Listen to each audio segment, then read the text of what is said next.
Welcome back to another episode of Better Than I Found It, the podcast all things college golf. You're listening to Mike McGraw, the men's golf coach at Baylor. My guest today is a former golfer of mine from Oklahoma State University, Ian Davis. Ian was not only a great junior golfer in Oklahoma, an amateur golfer, and then college golfer. He was an All-American at OSU, but he also played the Korn Ferry Tour for a few years. Actually finished runner-up at Tour School one year.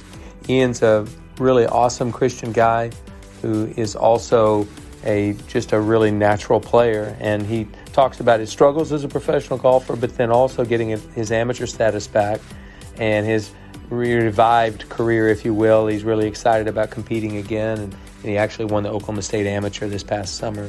So I think you'll really enjoy Ian. He's got a bunch of great stories, and he and I have a really good history together. Ian Davis from Oklahoma.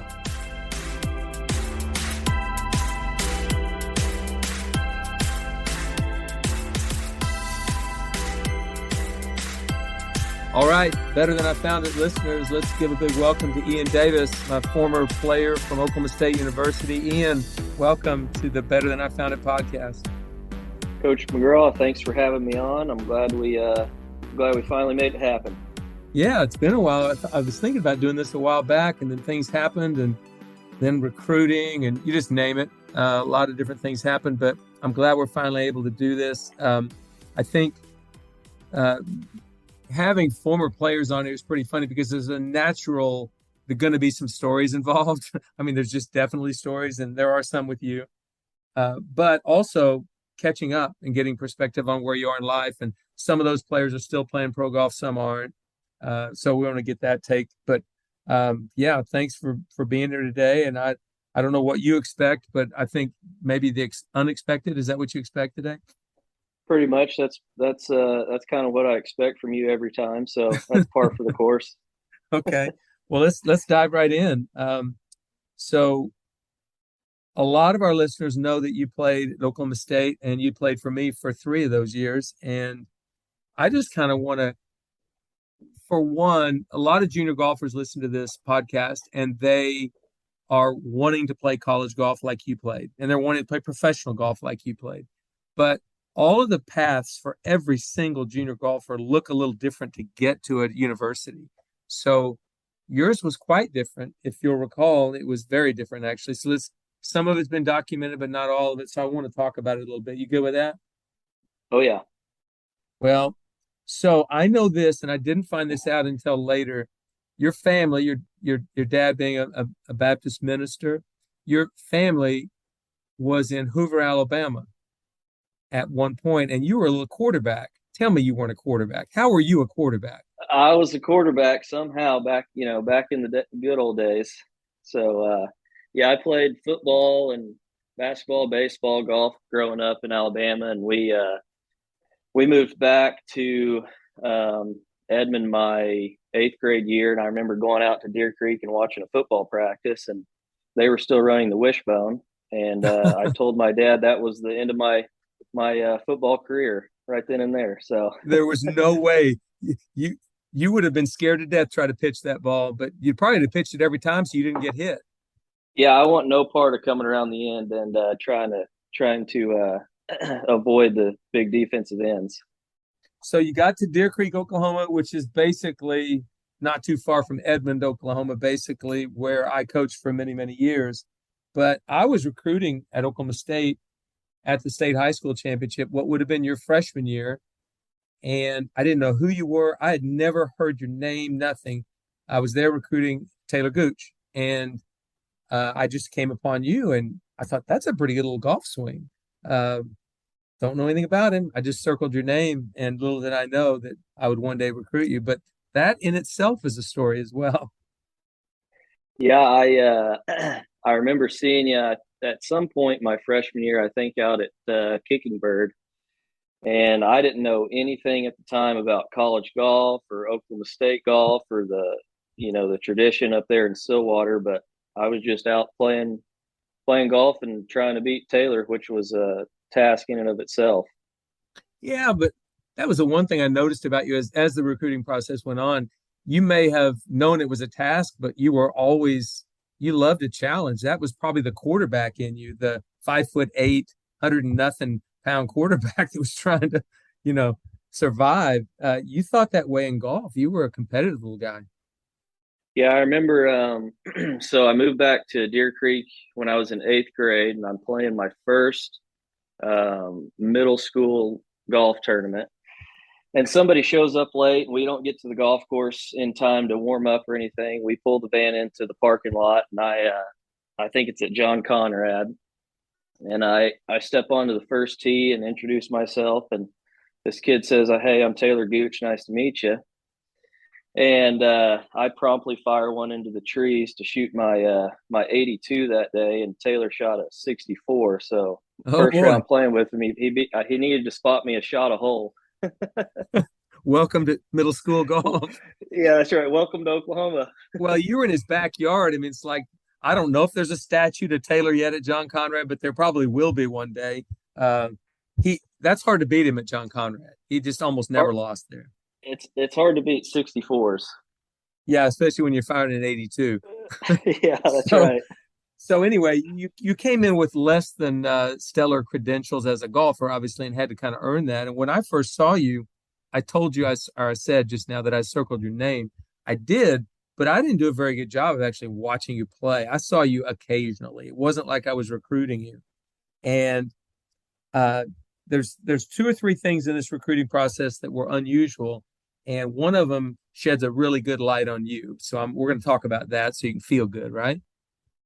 So I'm watching the spring of 2009, where we've got a really good team at Oklahoma State, but I'm still doing a lot of recruiting in between the regionals and finals and whatever. And you're at the state tournament. We're down at Rose Creek in Edmond.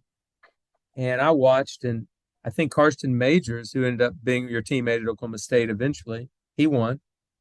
And you and Taylor were right behind. And so the next day I get a phone call from you. Coach McGraw, it's Ian Davis. Well, hey, Ian, how you doing? Now, bear in mind, before this phone call, I already had a commitment from Taylor that I'd gotten the previous December, and from Patrick Winther, who was ranked number one in junior golf because he'd won the polo and the one at Carlton Woods in February. So he was the number one junior player. So I had Taylor, best player in Oklahoma, Patrick, supposedly the best player in the country at the time. And so I was really moved on. I wasn't going to recruit anybody else. And so you had been forgotten. Trust me, you had been forgotten. But I did see you that day, and you called up, and what did you say to me on that phone call? Do you have any remembrance of that? I might have said that I was coming up there to Karsten to play, maybe. Is that You right? did. Your coach, I guess, had gotten you a round of golf to play at Karsten Creek, and you wanted to meet me. And I thought, oh, no, I've got to deal with this. And so I said, well, I was trying to be kind to you. And I said, well, yeah, I'd love to see you when you come up. And that's a cool thing. You're getting to play the golf course. But, I've already got Taylor Gooch and Patrick Winther, two really good recruits. I mean, Ian, I've just kind of moved on. I mean, I'm not really recruiting anymore in your class. And this is the competitive side in you and I'm not telling every junior golfer out there to be exactly like this, but this certainly worked for me. You said, Coach, I know you've got those commitments, and those are great players. But I don't know if you noticed this, but I just beat Taylor in conference, regionals, and state. Did you notice that, Coach? I thought, oh, boy, I was hoping he hadn't noticed. Oh, I had noticed. I had it circled for a long time. Yeah, you did. And I'll give you a lot of credit because what you did was you kind of slapped me in the face through a phone line and basically said, Coach, at least talk to me. When I come up there and play the golf course, at least talk to me. So we arranged a meeting time, I think, before or after your round. I can't remember that part, but I know that you kind of came away from that day a little more enthused, like maybe I could one day go to Oklahoma State. And the agreement I made with you is, which I'll watch you play this summer. Truthfully, I haven't done a good job of recruiting you. I'll watch you play. And you don't know this, but your worst score that summer, I saw you play 3 tournaments. Your worst score was 70. And I think your average score was 67. Now, I realized they were just Oklahoma junior golf tournaments, but I was like, this kid's pretty good. And in the interim, they hire Ryan Hibble at the University of Oklahoma. And I know you were an OU football fan as a kid growing up. So we're going through that summer, and now I feel like I'm going to have to beat Ryan Hibble to get this kid. And I wasn't even recruiting this kid. So, Yeah, it was that was an interesting time. I remember before my junior year of high school, I had stopped playing basketball so I could practice, during the off season, and had a really good junior year. And of course, I come up there and see you at Karsten, and you just said, "Hey, I'll watch you, but you need to go play some good golf." And ended up playing pretty well that summer, and then that's kind of when you started, I think, recruiting me a little bit harder, and that was fun. But Coach Hibble, he tried as well pretty hard. well, yeah, he knew a good player when he saw one. And the truth is, two things got me convinced that I needed to have you at Oklahoma State. One was that phone conversation where you just challenged me, like, Coach, you're going to make a mistake if you don't give me an opportunity here, at least to look at me. So that was that. And the other, I called down one day to your house. It was maybe the July 1 phone call in those days you could make. So it was going to be my first phone call. And I didn't reach you. I reached either your mom or your dad. And they said, oh, he's not here right now. He's out mowing lawns with his brothers. And I thought, okay, mowing lawns with his brothers. Really? And I said, okay, is this just a one-off deal? Or no, that's how he pays for his junior golf tournaments. And I thought, oh, he's mowing lawns to pay for his junior golf tournaments. Okay, now I got to get this kid. It's like, that was kind of a throwback to my era where a kid actually, now I realize your parents probably pitched in or matched some money or whatever, but you were earning the right to play in those junior golf tournaments. I thought, what a great lesson his parents are teaching him. So I got to go a little further with this. Now we come to the story where you get a little creative in the recruiting process. I know you remember this. So you're playing at Quail Creek in a tournament that I'm going to be watching. And I don't remember what tournament it was. Do you remember? Was it the Trans or? I'm not sure. Okay, it was at Quail Creek. And I was going to be recruiting other kids there that day too. But I was going to do a home visit that night. Your mom was going to cook dinner, the whole deal. And I wanted to make sure you had showered and cleaned up. And so you were ready. So I waited back a little bit. And you said, yeah, just if I'm still getting ready, my brother Brandon will be there and he'll answer the door. And I thought, okay. So I knock on the door and your brother opens the door. And I said, well, hey, Brandon, how are you doing? And he got the dirtiest look on his face. He was so mad at me. My name is Braden. Boy, he hated that. Well, did he ever? But I was so mad at you because the first time I walked into your house, I've got this little brother of yours upset at me for no reason because you created that. Then you invited me back to your room. You said, Coach, I want to show you my trophies. It wasn't the trophies. You had this big OU on the wall. And I thought, man, this is getting tougher all the time. What am I going to do now? So anyway, we had a great meal. Thanks to your mom's great meal. Your dad there, your brothers were there. Really good. And that evening convinced me, okay, he's a good kid from a great family too. So let's do this. So I invited you up for an unofficial visit with your family. Yeah, we I remember this. We go up there and in the interim time, Braden had also met Coach Hibble. Right. And so we get up there to Karsten. We're gonna have a day up there, and the whole family's gonna get the whole grand tour and everything. And Braden's the first one out of the car, and he runs up to say hey to you. You said, "Hey, Braden, how are you this morning?" And he looks up and he goes, "I'm doing pretty good today, Coach Hibble. How are you?" Did you put him up to that, or was that him? I think that was all him. He was getting you back. Golly. So anyway, thanks, Braden. I appreciate that. And we had a good visit. And it was very shortly thereafter you called to commit. And I was pretty excited. I gave you, I don't even remember what we gave you athletically, but you got quite a bit of academic aid as well. You came in more as an academic kid, and you joined Taylor in that class and Patrick. But you had a practical joke nature about you, always with me. And you always thought if I smile, maybe I'll get away with it. You know, you remember that? Yeah, that worked out some for me, and sometimes it didn't work out so well. Sometimes it didn't work out so well. So we were driving back from Oak Tree National one day in qualifying, and you and Taylor have been in school about a month, and I'm in the front seat driving, and I think you're in the back seat, and Taylor's in the passenger seat, and we're just talking. I'm asking questions. How's class going? How's the tutoring going? Blah, blah, blah. And then you said, can we listen to some other music? I said, no, you're going to listen to my music. It's classic rock and roll. That's what you're listening to. And so I said, I'll tell you what I'll do. I'll give you such and such if you can name the songs. And so, boom, the first one came on there, and it was from 1971. It was like Brandy from Looking Glass. And you chimed in there, yeah, that's Brandy, Looking Glass. And I go, okay, wow. Well, I bet his dad listens to that music. Maybe I've got to come up with something even more obscure. So I waited and came up with and you got every one of them. And it was some kind of a new app on the phone or something. What's it called? Shazam? I think that was the Shazam app. Yeah. The phone listens to the song and tells you what it was. I was getting them all right. Well, I got every one of them right. Now, I've got a kid on my team right now, Johnny Kiefer, who literally can answer them without Shazam, and that's from the 1970s, and he's 20 years old. So that's pretty impressive. I'm sure you like that. I love that. He actually knows that music, so that's great. Well, anyway, you guys come up to Oklahoma State. We have a great team that year, and so early on, you weren't traveling very much, and Taylor was. I think you went to a tournament, but maybe not. You weren't going every week.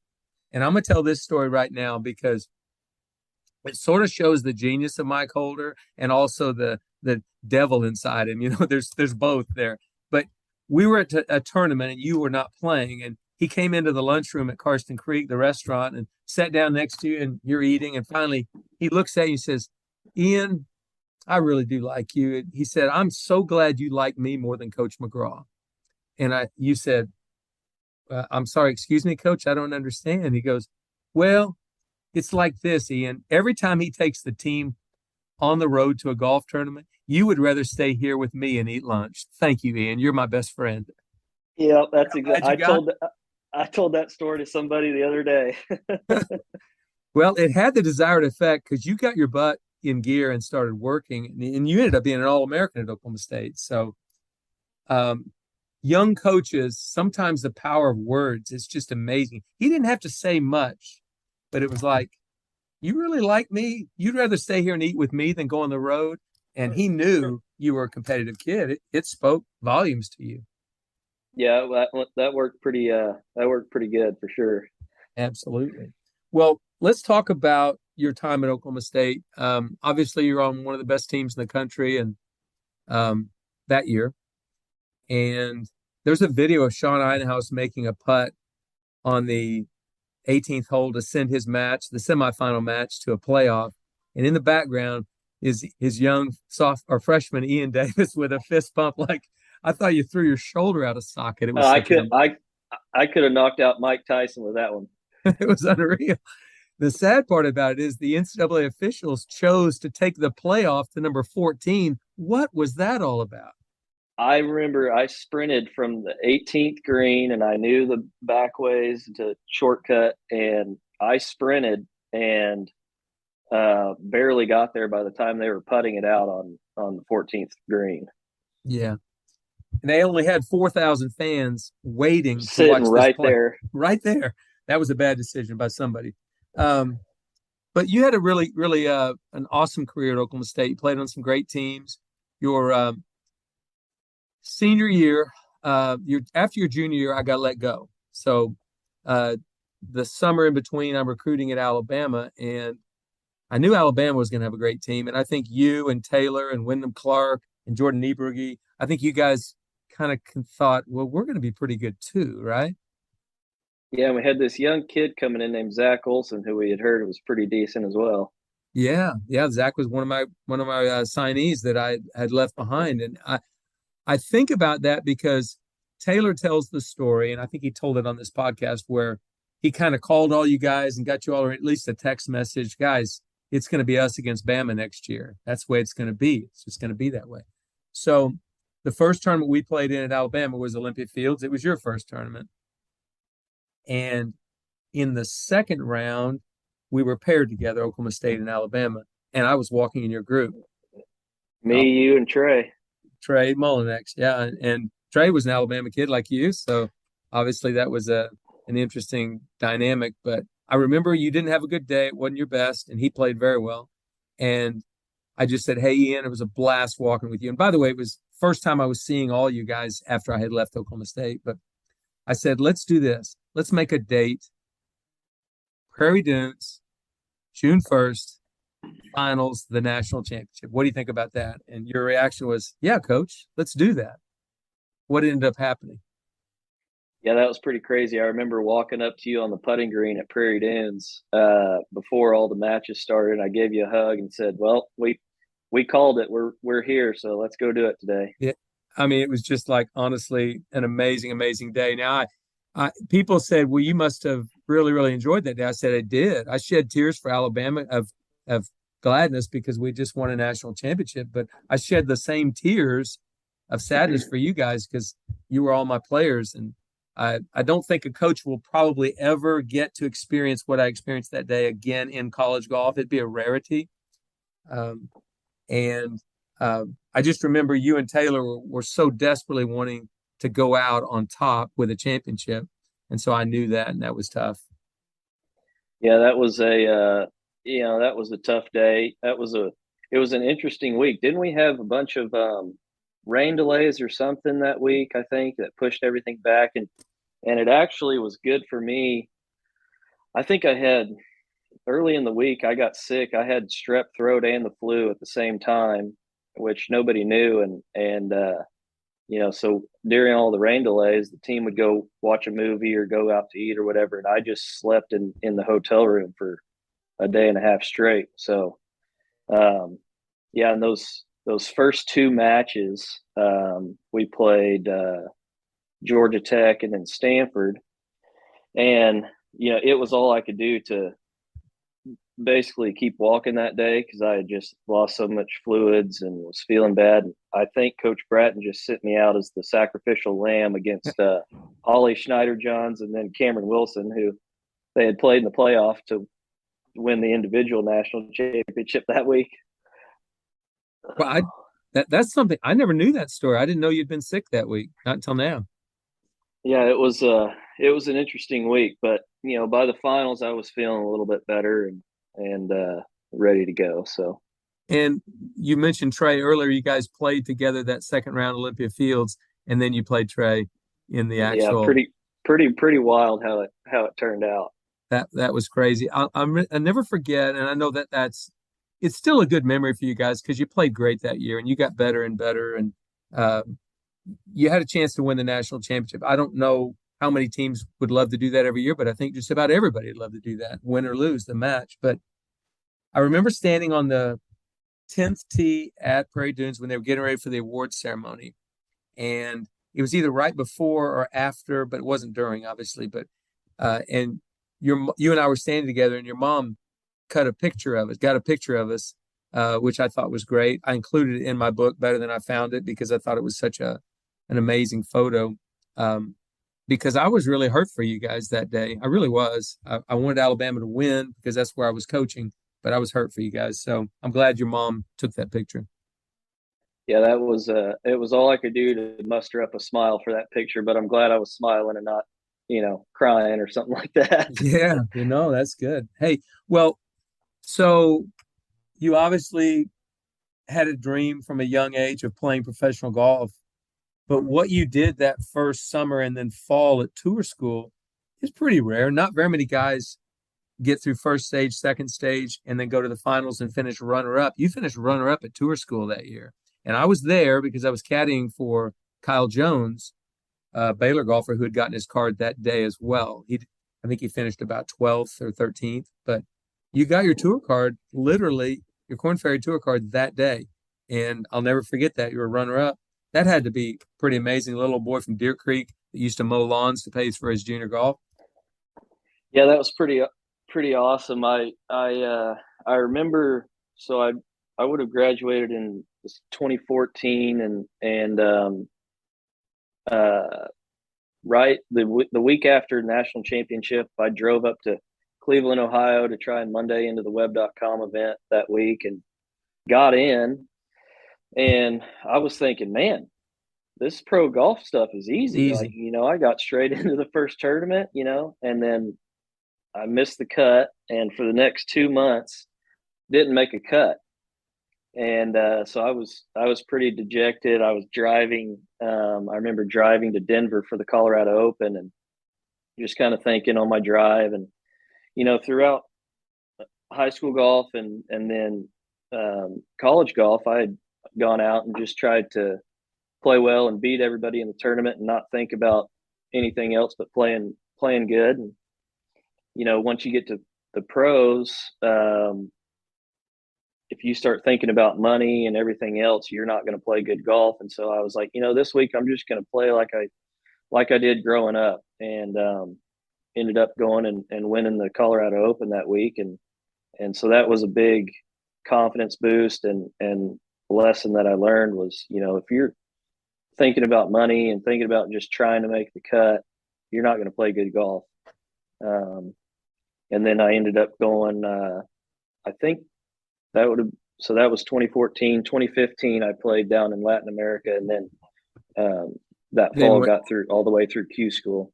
Yeah, well, I had my time frame a little messed up there, but as I recall, I know you went from first stage, second stage, and then finished runner-up at the final, and I was there the day that happened. But you played a couple of years with full status, I think, on the Korn Ferry Tour. But you and I talked a lot during that time when you were struggling, and I was talking to your dad a little bit.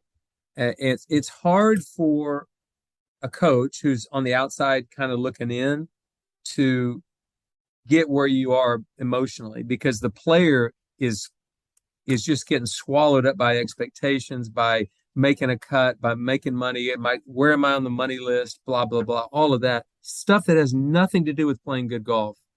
And you were there, and I was trying to talk you off a ledge, but talk about that time, the struggles you had as a pro golfer. Yeah.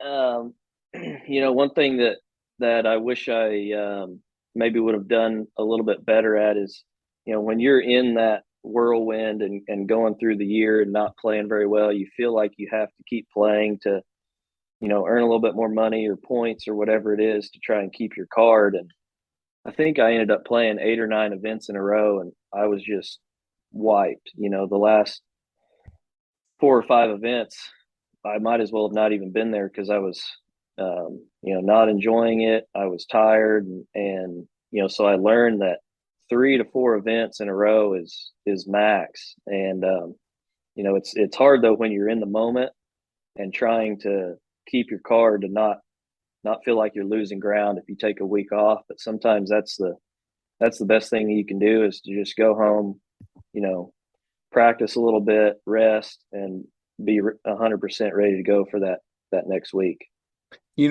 After that tournament we talked about earlier, the national championship at Karsten Creek, that summer, Peter played a lot of really good golf.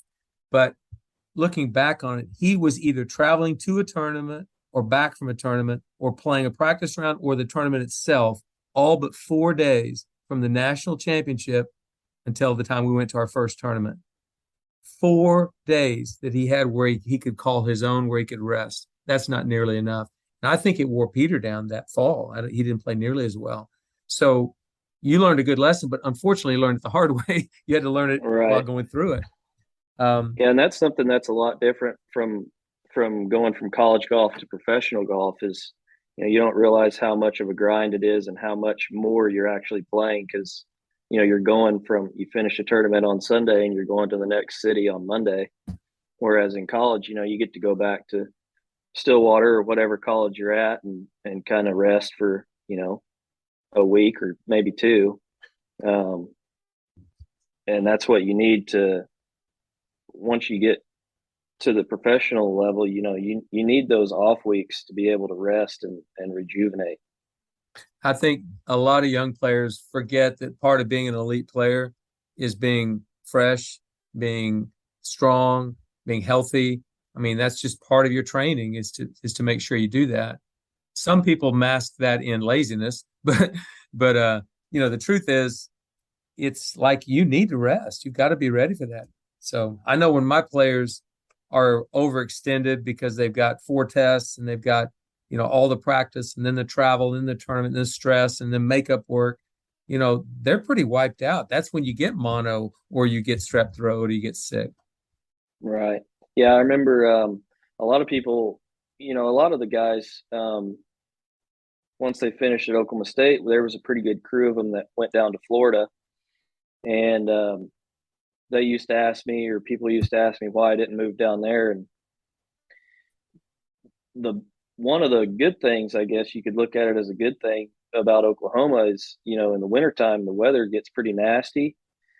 And after being on the road for whatever it was, 30, 32, 35 events during the year, it was great for me because it made me not be able to go out and practice. And so I had, maybe 3 weeks where I could rest, and I didn't even want to touch a club for a little bit after a long year like that.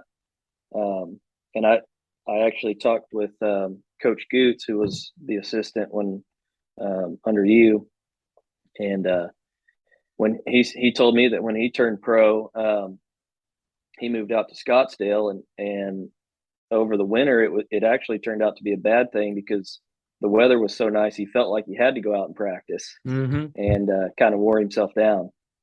Well, when you were a young kid and developing a golf game, you played other sports. So you took natural breaks. And Jack Nicklaus has been preaching this for 50 years.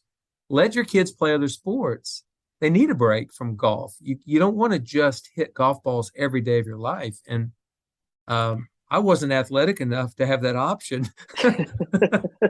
So I could run, but I couldn't do anything else athletically. So I ended up playing and practicing all the way through it. But you had natural breaks. It helped your golf.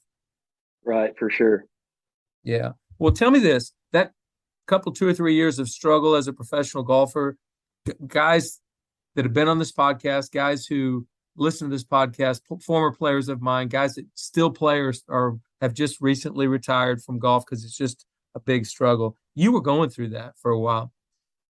So I know you're a man of faith. I know that's really important to you. So how were you able to use that to at least get you on the other side of that? Yeah, it was probably I would say probably a 2-year process of just being okay with it. When you're going through it and that's all you've ever done for 10, 15 years, your identity gets wrapped up in golf. And when I decided to stop playing, it's easy to feel like, well, people aren't going to like me now that I'm not playing. What are they going to talk to me about? Or what am I going to do now? So it was definitely a process, but I, obviously prayed about it a lot and just kind of had to grow and realize, golf is something that I did. It's not who I was.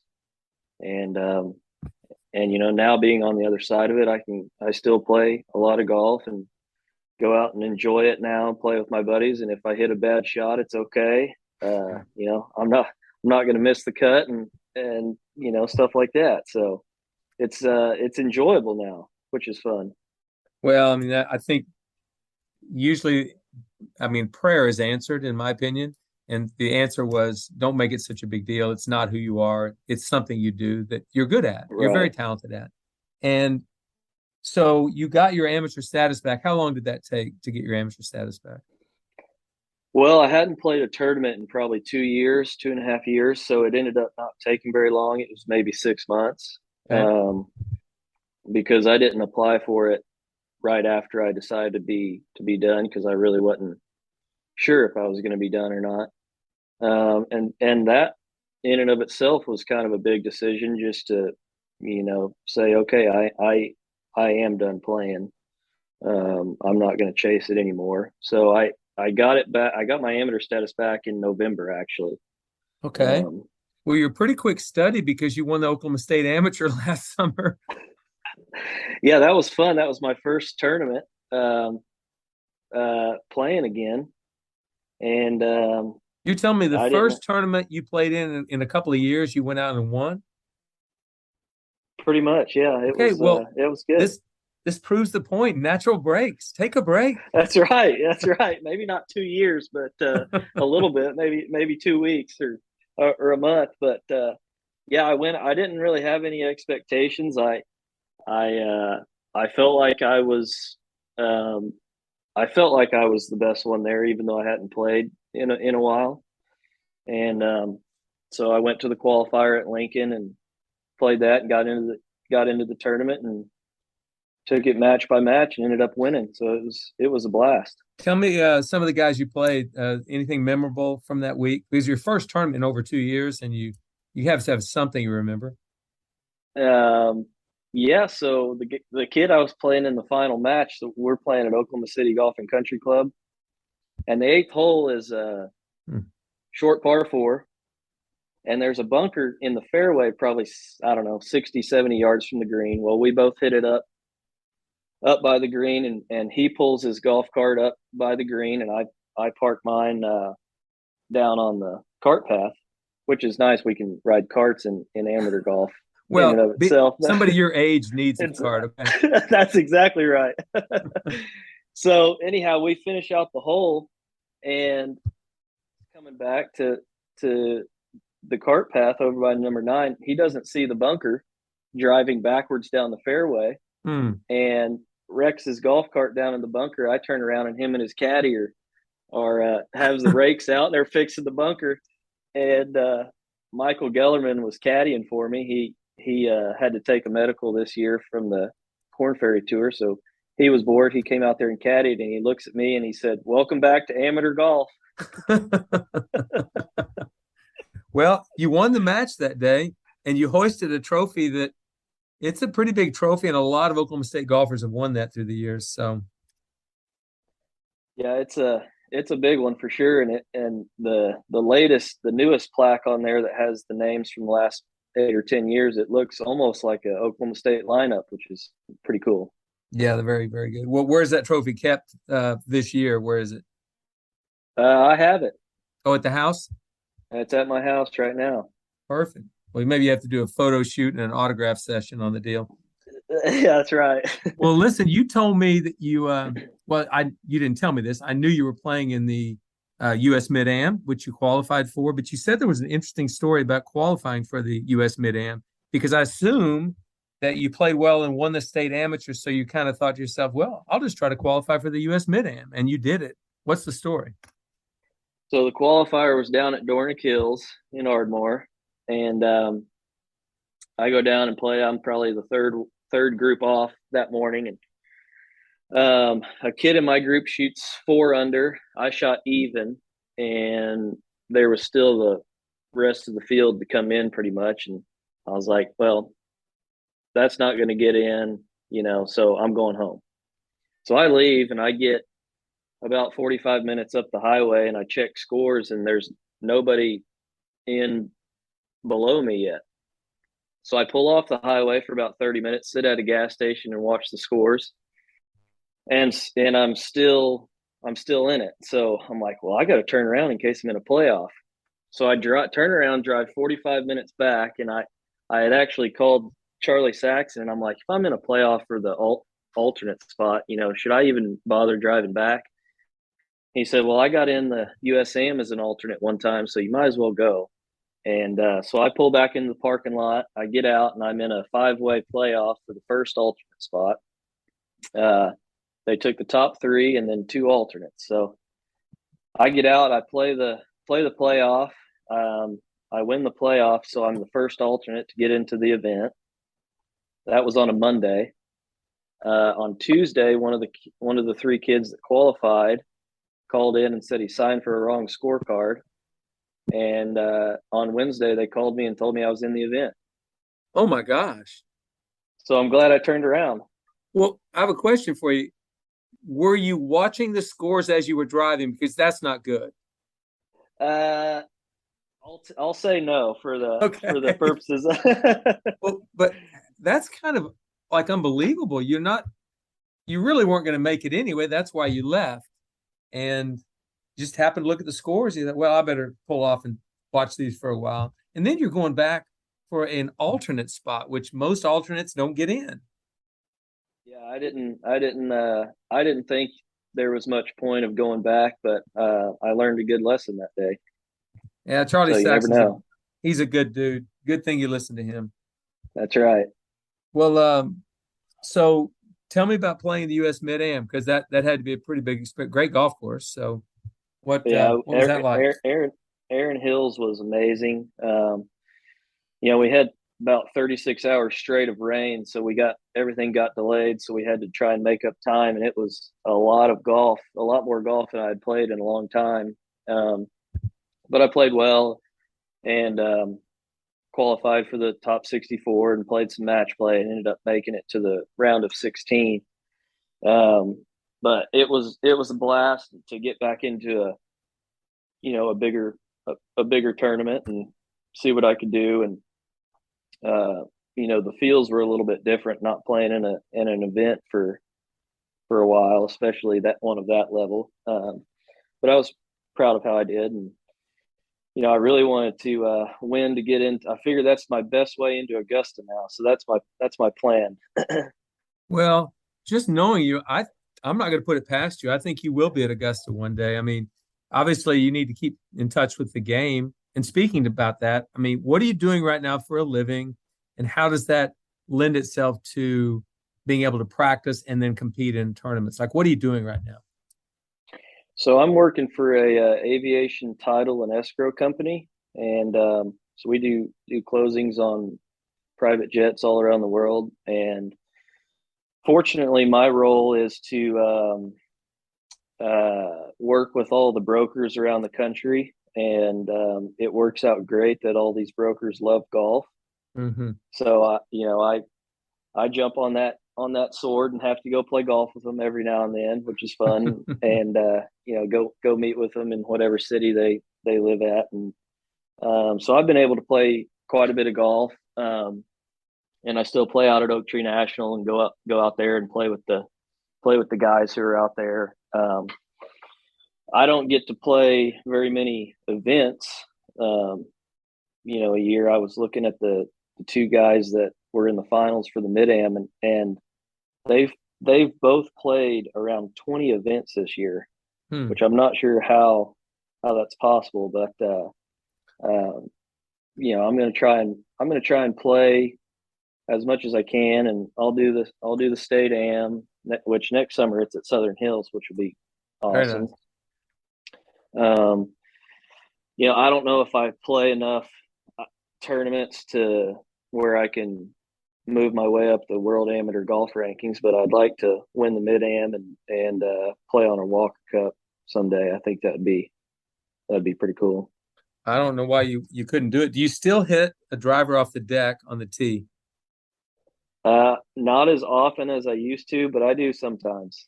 God, I just think about that shot. I've only seen two guys that hit it as well as you do. I mean, you and one other, and that was Mark Reppy, who played golf here at Baylor. Mark could just throw it on the ground and hit it like no problem. And you could do the same, and you hit the most beautiful cut shot with that driver. The bullet cut. The bullet cut. That thing was amazing. I remember you walking with me in college events, and you loved the bullet cut. Yeah, I would you'd want to hit something else and not audible to the bullet cut because I thought it was such a good shot. Yeah, no, I don't like that. Just hit the bullet cut here. Well, when in my day, because we were playing a balata ball and persimmon wood, you used a driver off the ground on par fives for a second shot. If you're going straight into a 30-mile-an-hour south wind, it was the only club that you could flight low enough with that balata ball. Otherwise, and maybe that was my lack of talent, but I hit lots of drivers off the deck. I just didn't hit them very good, but I had a bunch of them. Coach, my boss here at the office has an old set of, it's got to be 1960s clubs or something, and I found an old balata ball, and we took those clubs out to Oklahoma City Golf and Country Club last year. And golf was a lot harder with those clubs and that balata ball. I'll tell you that. Well, it was, And I used to always claim that. And one day, I had a sleeve of Titleist Professionals. So they were the old Bellata before the Pro V1s. And I had my persimmon-headed driver. And Ricky Fowler said, I bet I can take that sleeve of balls and your driver and shoot under par. And I said, Ricky, there's no way. From the back tees at Karsten Creek, you're not going to do it. And he was 3 under par that day. That's pretty impressive. I don't know how he did it because that ball is spinning now. I got to tell you. That's spinning. For sure. Yeah, it was for sure. Well, I'm glad that you're going to keep on playing competitive golf. I think it's great. I hope you get it to the level where you are able to play and work your way up the World Amateur Golf Rankings. I think that would be fantastic. And it sounds like to me you have a job that sort of lends itself to allowing you to play golf a little bit. Now, maybe not 20 events a year.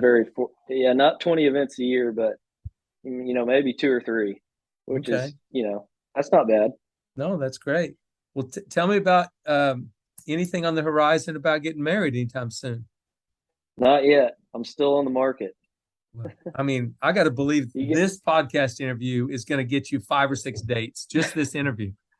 There's got to be a couple cute Baylor girls down there that they're that are looking. They're too young for you. They're too young. So we'll move on from that. But I will say this: I've got a speed round here for you in just a couple of minutes. But before I do that, I want to ask you a question. You almost kind of lent yourself toward answering this a minute ago, but I want to ask it anyway. What do you wish you had known in college that would have made your life and your transition to professional golf a lot easier? Like, what things would you have loved to have known that would have helped you prepare better? Yeah, kind of like I said earlier, just the amount of golf that you play. I didn't know anything about scheduling, so I just figured you just play every week, and every week that you can, you go play. Which, a lot of times it's better to take a week off, kind of like I mentioned earlier. Another thing that I wish I would have done a little bit better, there was a really good group of guys out at Oak Tree National. And I kind of got sucked into showing up out there, going out and playing a money game every day. And, I was listening to your interview with Alex Noren, and he had a similar situation down at the Bears Club. He's got all the top guys in the world to go play golf with every day, but he realized that he needed to spend time on the range or whatever he needed to do, and that was a lot better for his game. And I kind of got sucked into the just going out playing every single day, and instead of working on specific things that I needed to work on for a few days, and not going out and just playing. I think interviewing PGA Tour professionals, guys that I coached against, guys I recruited and didn't get, whatever, all those players, one of the common themes that they have is you need to do it your own way. Swing your own swing, play your own golf, prepare. It's got to work for you. And obviously, you wish you had known that, so you would have done a little bit better job of being Ian Davis, right? Right. Each individual needs to work on different things, to get better. I remember in college going into my sophomore year, you had a meeting with me and you said, man, around the greens, you're just not good. Wow, I said that? You did. So you told me, I want you to go spend every single day of this off season down at the short game area. And that's what I did. And I, walked right past the driving range and basically didn't hardly hit any balls that entire off season. And that spring semester, I was much improved around the greens, and my scores were a lot better because of it. Yeah, I think that you did a lot of work there that helped you in your career in college for sure. I have memories of your college career. 3 years I coached you, and one of them was you were a really natural ball striker. I mean, yeah, some days weren't as good as others, but most of the time that wasn't going to be the issue. So you going down and pounding golf balls for 45 minutes to an hour hours every day probably wouldn't be the answer. It was more of a short game deal for you. Right. Boy, could you hit a golf ball. Can you still hit it that well? I still hit it pretty decent some days. Okay. Well, I don't. So that's why I don't play. All right. So couple things. One, I want to do this speed round with you. But before we do, thank you so much for just spending 45 to 50 minutes here with me today, and for just your willingness to share your faith and why that's important to you and how that's kind of directed your life. I think that's fantastic. Yeah, thanks for having me on. I've really enjoyed talking to you. It's been a little bit since we've gotten to talk, so I still need to make a trip down there to Waco. Come on down. We'll treat you so many ways. You're bound to like one of them. All right, here we go. Speed round. You ready, Ian Davis? I'm ready. All right. Chick-fil-A or Chipotle? Chick-fil-A. Atta boy. Shawshank Redemption or Remember the Titans? Both really good, but I'm going to lean towards Remember the Titans. Atta boy. Careful on this one. Be very careful. George Strait or Luke Bryan? The King. Atta boy. God, I knew there's something I liked about you. George Strait is the only answer. All right. Favorite golf course you've ever played in your life? Probably. I really like Muirfield Village in Okay. Columbus. I think you played that as a freshman, didn't you? Or not? Or is that I played Scioto? that. Well, we played Scioto, and then we played Muirfield twice, and then we played the Scarlet course. Okay. All right. Have you ever eaten a spider to get cash from your teammates? I got paid that day for sure. That was well worth it. Okay. I was good. The next question was, if so, was it worth it? So definitely worth it, huh? It was worth it. Yeah, I'll, Sean Ironhouse had to pay me $50 for that. I'll never forget thinking, man, that kid wants money awfully bad. But a kid who mowed lawns to pay for his junior golf has no problem eating a spider. That's right. And I didn't. It kind of crawled out of the cup that we had caught it in. It went down my shirt. I had to catch him again and throw it in there. Well, good job there, because I will not do that for $50. Okay. What's your favorite Coach McGraw quirk? Because there are so many. Um, I don't know if it's a quirk or not, but watching you devour a 3 scoop tall deal of ice cream is pretty impressive. It's sort of Tiger 2000, isn't it? Or like 2000. I mean, it's pretty Well, good. see, you're the Tiger Woods. You're the 2000 Tiger Woods of eating, and I'm the Fred Funk. Yeah, for those listeners that don't know this, when somebody talks about how fast they can eat, I would say, well, no, listen, you're pretty fast, but in the world of competitive eating, I'm Jack Nicklaus and you're Fred Funk. Fred Funk's really good. He's not Jack Nicklaus. That's right. Okay. All right. Have you ever shot a golf cart sign with a 22 rifle? I may or may not have. Okay. And I if you did do it, were you punished for it? I was severely punished. Okay. I got a All lot of right. rounds in at Lakeside. Yeah, you did. You had to go out and play Lakeside for a month, I think it was, you and Carson. So you haven't Oh done yeah, that since. haven't All done right. that since. Just so the listeners know, he's a wonderful kid and a Christian kid, but he did have an ornery side to him. Uh, Tournament you'd most like to win? The Masters, Thank you. got to And be you're well on your way, because you're going to win that US Mid-Am one day. How many holes in one have you made? 3. Just the 6 for me. Just 6 for me. The last Sorry. time I made one was in Paraguay using Drew Page's golf clubs, and I was dressed in Brad Gill's outfit because my bags didn't come in. And you made a hole in one with somebody else's stuff? Yeah, it was like 225 down the hill. Couldn't believe it. That's awesome. Brad Gale, good OSU teammate of yours. All That's right, right. final question. Your dream foursome, you and 3 other people. Oh man.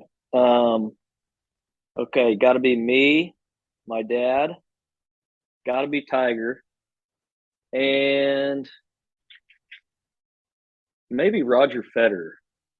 I Wow, like the Fed. I do like that. He's a great ambassador for his game for sure. Yeah, him and Tiger were kind of top of the world at the same time. I used to love watching Fed play. Yeah, he's gosh, just recently retired. What a career he had. Amazing. Well, Ian Yep. Davis, thank you so much for spending time with me today. This has been great. Trip down memory lane for me, but also just good, really good catching up with you. So, Coach, I appreciate it. It's been fun, and hopefully I'll see you soon. oh yeah, we'll see you. I'll see you at Augusta. How about that? That's right. Okay. You'll Thanks, Ian. you'll come out there for that one. I will definitely do that.